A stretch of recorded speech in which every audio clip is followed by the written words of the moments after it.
میرے نبی کی 2 صفتیں ہائی لائٹ ہوئی،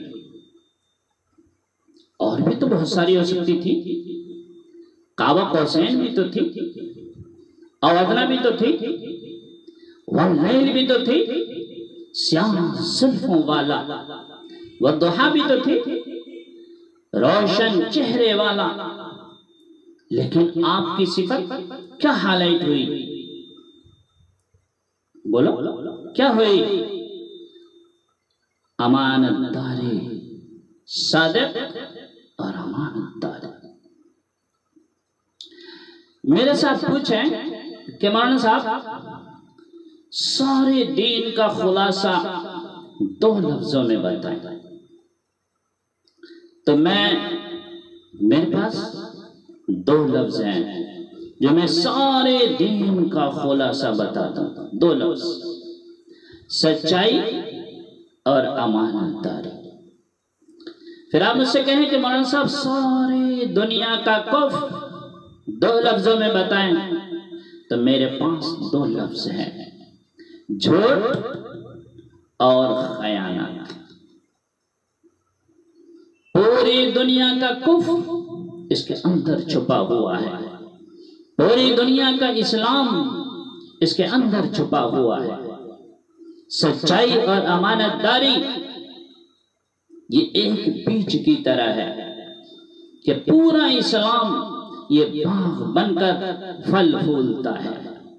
جھوٹ اور دھوکے بازی یہ بھی ایک بیج کی طرح ہے کہ سارا کفر، اس میں سے سارا کفر جنگل کا کانٹوں بھرا نکلتا ہے۔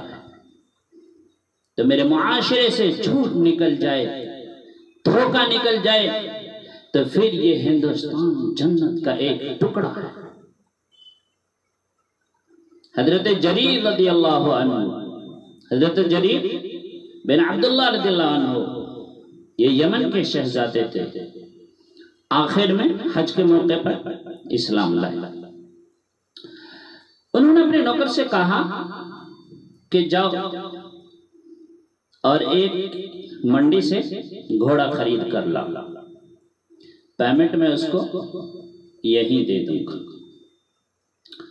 وہ منڈی گیا، 300 روپے میں گھوڑا خرید کے لایا۔ تو جب انہوں نے دیکھا گھوڑے کو، تو وہ گھوڑے کی نسل پہچانتے تھے۔ دیکھتے ہی انہوں نے دل میں کہا کہ یہ گھوڑا تو بڑا مہنگا ہے، یہ 300 روپے میں انہیں کیسے مل گیا؟ یہ 300 روپے میں انہیں کیسے مل گیا؟ یہ تو بڑا مہنگا ہے۔ تو انہوں نے مالک گھوڑا سے کہا کہ میں اس کے 400 کر دوں؟ تو وہ بڑے حیران ہو کر آپ کو دیکھنے لگا۔ پھر کہا 500 کر دوں؟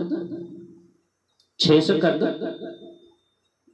پھر وہ حیرت کی نگاہوں سے آپ کو دیکھنے لگا۔ کہا حضور مذاق تو نہیں کر رہے ہیں، آپ مجھے پیسے دیں میں واپس جاؤں؟ تو آپ نے کہا کہ 700 800، پھر آپ نے حکم دیا کہ 800 کسی دو اور واپس کر دو۔ وہ 800 لے کے چلا گیا۔ جب چلا گیا تو نوکر نے کہا کہ حضور جب میں 300 روپے میں سودا کر کے اسے لے کر آیا تو 500 روپے آپ نے کس خوشی میں بڑھائے؟ تو انہوں نے فرمایا کہ میرے بھائی یہ 300 روپے کا نہیں ہے، یہ 800 روپے کا ہے۔ صحیح معنی میں یہ 800 روپے کا ہے، 300 روپے کا نہیں ہے۔ میں نے اپنے نبی کے ہاتھوں میں ہاتھ دیا تھا کہ میں پوری زندگی کبھی دھوکہ نہیں دوں گا، پوری زندگی میں کبھی دھوکہ نہیں دوں گا۔ تو میرے بھائیو یہ میرے نبی کی معاشرت ہے۔ تیسرا ہے حسن خلیقہ، اس سے گھر آباد ہوتے، فیملی لائف خوبصورت ہوتی ہے۔ گھر میں داخل ہو اور بچوں پہ، بیوی پر، آفسوں میں داخل ہو تو ماں تحت پر، دفتروں میں داخل ہو تو ملازموں پر ٹوٹے، تو جب بڑے سخت ہو جاتے ہیں تو چھوٹوں کی صلاحیتیں تباہ ہو جاتی ہیں، برباد ہو جاتی ہیں۔ اس لیے میں کہا کرتا ہوں کہ جب باپ گھر میں داخل ہو اور بچہ ڈر جائے تو پھر وہ باپ نہیں ہے، ایک تھانے دار گیا ہے۔ جب شوہر گھر میں داخل ہو اور بیوی ڈر جائے تو پھر وہ شوہر نہیں ہے، تھانے دار گیا ہے۔ کلاس میں ٹیچر داخل ہو، استاد داخل ہو، بچے ڈر جائیں تو پھر وہ استاد یا ٹیچر نہیں ہے بلکہ تھانے دار گیا ہے۔ تو میرے بھائیوں، میرے نبی کی حسن خلیقہ آپ کی پوری زندگی میں باہو بہار بنا دے گا، پوری زندگی کو باہو بہار بنا دے گا۔ میرے اللہ نے پہلی کتابوں میں کہا، جو پہلی کتابیں تھیں اس میں میرے اللہ نے کہا یرید ان یبعث امیا من الامیین لا یقول الخینا۔ جو پہلی کتابیں ہیں ان میں میرے نبی کا تذکرہ ملتا ہے، جو میں نے تذکرہ کیا گیا، جو میں نے ایک ٹکڑا آپ کو سنایا ہے۔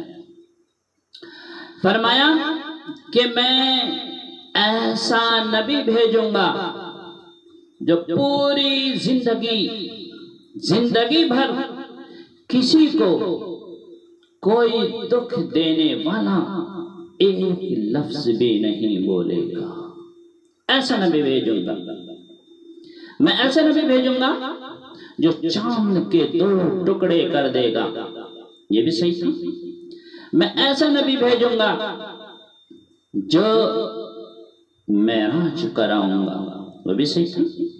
میں ایسا نبی بھیجوں گا جو آپ کی انگلی سے پانی نکلے گا، یہ بھی صحیح تھا۔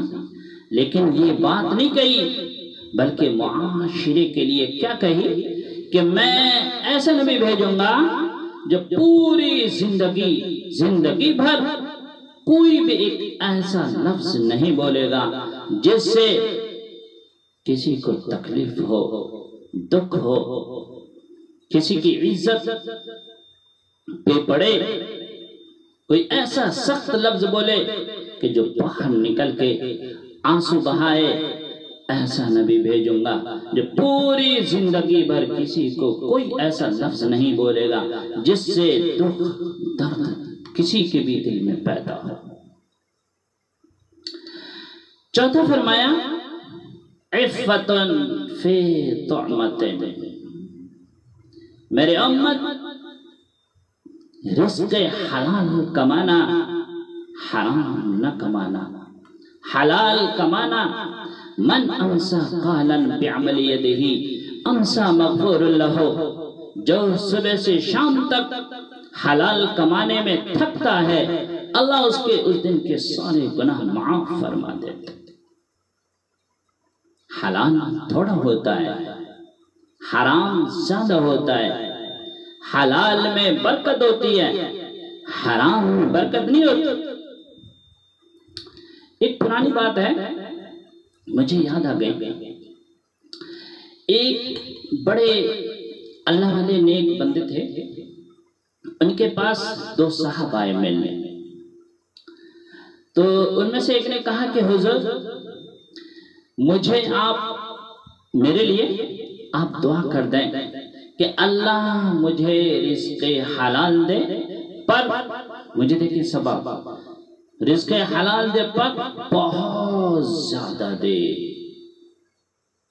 تو انہوں نے مسکراتے ہوئے فرمایا کہ رزق حلال تو تھوڑا ہی ہوتا ہے، رزق حلال تھوڑا ہوتا ہے، زیادہ نہیں ہوتا، اور رزق حلال میں برکت ہوتی ہے اور رزق حرام میں برکت نہیں ہوتی۔ اور رزق حلال، اللہ کی قسم قبر میں بھی جاؤ گے نا تو آپ کو ٹھنڈک محسوس ہوگی، آپ کی اولادیں، آپ کی نسلیں آباد ہوں گی، آپ کے آنکھوں کی ٹھنڈک ہوگی، اولاد کے آنکھوں کی ٹھنڈک ہوگی۔ اس لیے میرے بھائی دوستو، اللہ پاک ہم سب کو رزق حلال دینے کی توفیق عطا فرمائے، ہر بری چیز سے، حرام روزی سے ہم سب کی حفاظت فرمائے، اللہ ہمیں نیک عمل کرنے کی توفیق عطا فرمائے۔ وآخر دعوانا ان الحمدللہ رب العالمین۔